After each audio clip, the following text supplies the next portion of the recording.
You know how they say good things come in threes? Well, they're right, because this Random Orbital Sander is one of my 3 favourite tools, right alongside my drill and my circular saw. I find I use all 3 on most of my projects, but this one is the most satisfying.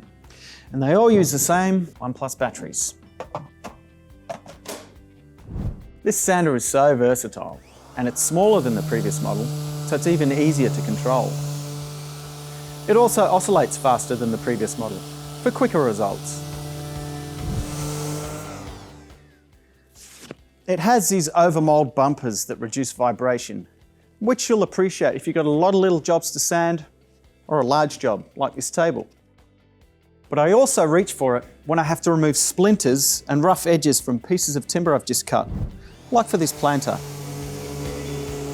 And it's great for getting old paint off timber or metal.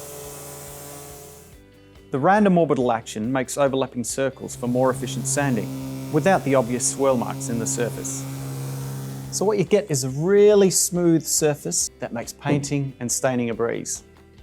If you're sanding indoors, it's easy to connect a standard shop vac for a healthier and cleaner workspace. This sander takes a standard 125mm hook and loop sanding disc that's simple to attach and remove. So you can save your energy for something more important. Ryobi, a cut above.